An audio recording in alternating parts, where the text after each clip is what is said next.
Would-be President Trump isn't just back on the world stage, he is about to take center stage. We are learning this morning that Donald Trump will be traveling later this week to Paris on the personal invitation from French President Emmanuel Macron for the grand reopening of the Notre Dame Cathedral. This will be Donald Trump's first trip overseas since winning the election, and it will happen as a handful of his top cabinet nominations are facing more questions and more scrutiny on Capitol Hill, with their confirmations hanging in the balance. Some of them, including Pam Bondi, who's up for AG, Pete Hegseth, who's up for Defense Secretary, Tulsi Gabbard, who's up for DNI. They're headed to the Hill today to meet with more lawmakers to make the case, shake the hands, and maybe answer some questions. Let's start this hour with CNN senior political analyst Mark Preston for much more on this. Mark, can we start with Donald Trump headed to Paris, though? I want to get to nominations in a second, but in this moment, I'm going to present to you a multiple choice question, if you will, on the intent of Macron's invite, because you can just jump right on into his mind and guess. One, this is A, it's just old friends getting back together. B, Macron's play to position himself as Trump's European favorite ally. C, Donald Trump's love of the cathedral's Gothic architecture. Or D, all or none of the above. Well, it's definitely E. No doubt. No, I'm kidding. It's definitely D. I mean, the fact of the matter is what Macron is doing is being very tactical right now. He's somebody who's had trouble back in, his own country with his favorability rating. Inviting Donald Trump to come over for this grand reopening of Notre Dame Cathedral is something that plays very well to Donald Trump's ego. And let's not forget, Donald Trump is somebody who has built his whole career on what? On building things. So the fact that Donald Trump is going over there, not too surprising given that Macron is trying to position France as one of the, if not the rather, leader coming out of Europe, especially as Donald Trump is talking about the dissolution of NATO. And we have new leaders, of course, in Germany and in Great Britain, from the time when Donald Trump was president before Kate. And we were showing video of 2017. Remember when Trump was over there it was the Bastille Day. And remember how much Donald Trump, putting aside the long, awkward handshakes, remember how often Donald Trump referred back to that. It had a very big impression on him. He really enjoyed it.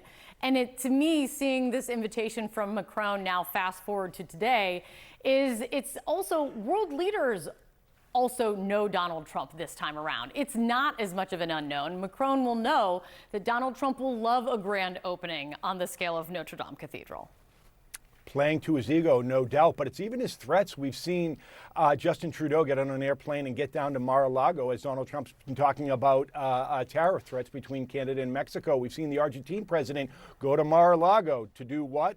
Well, not only to talk to the American First Policy Institute, which is basically Donald Trump's think tank, but also to meet with Donald Trump. So everyone is trying to jockey right now, knowing that if they can play to Donald Trump's ego, that's going to help him once he takes office. President-elect Trump heading to Paris later this week to attend the December 7th reopening of the Notre Dame Cathedral. He's going to be there at the invitation of French President Emmanuel Macron. The two leaders worked together closely during Trump's first term, a relationship that some described as a, quote, bromance.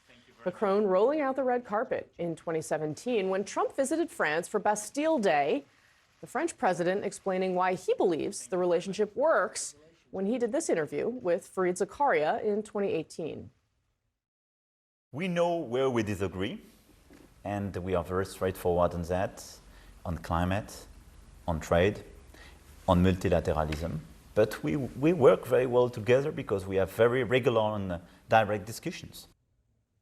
Of course, catering to Trump's ego never seems to hurt. CNN's Stephen Collinson writes this, quote, "There will be a strong sense of déjà vu when French President Emmanuel Macron lays the flattery on thick for Donald Trump in Paris this weekend. Macron treated him with such deference at a Bastille Day parade on the Champs-Élysées that Trump came home wanting a military parade of his own on July 4th. Let's go to London, where we find CNN's Max Foster. Max, good morning to you. What is behind this invitation? And help us understand a little bit what it is about Emmanuel Macron that he knows or has decided to treat Trump this way. Well, you know, he's a politician. He needs America.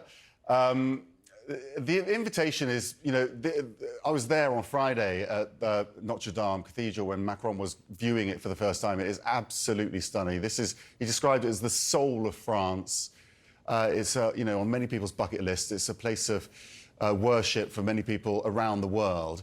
And it burnt down in 2019, or the roof fell through, and they've completely refurbished it to the most extraordinary level, more than $700 million worth.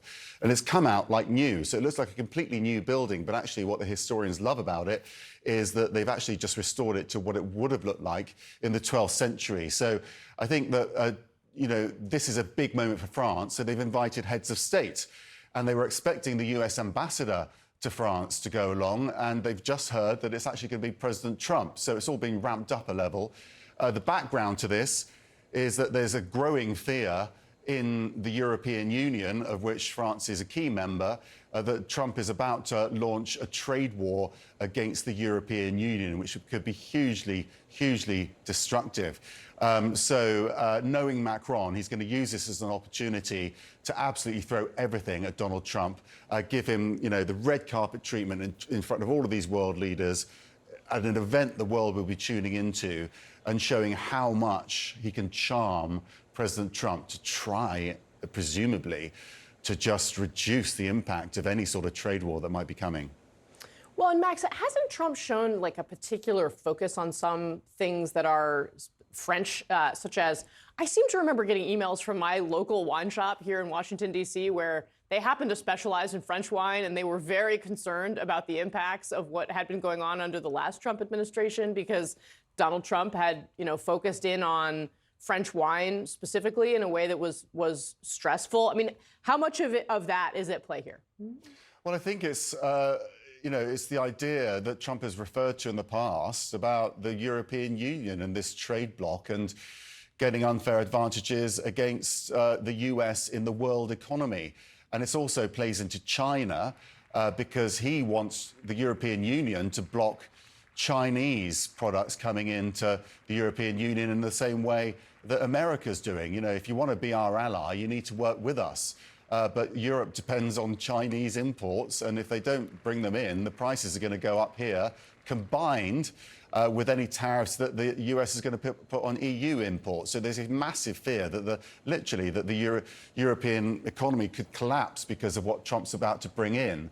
And it will, you know, if you want to make it symbolic, then you do target French wine, for example, in the same way that you might target Scotch whisky from Scotland. I will say that, Casey, there was a really interesting speech by the British Prime Minister yesterday where he actually spoke to this issue. So there's this idea that if Donald Trump does launch a trade war with the European Union, then Britain's going to have to choose whose side it takes. Is it going to go with America, or is it going to go with Europe? And it's not going to be able to survive without choosing one or the other. And the Prime Minister saying we can deepen relationships with both, but people actually think that that's not a realistic point of view. It's a big moment for the UK to decide whether to go with Donald Trump or with the EU. Fascinating. All right, Max Foster for us. Max, always grateful to have you. Thank you very much.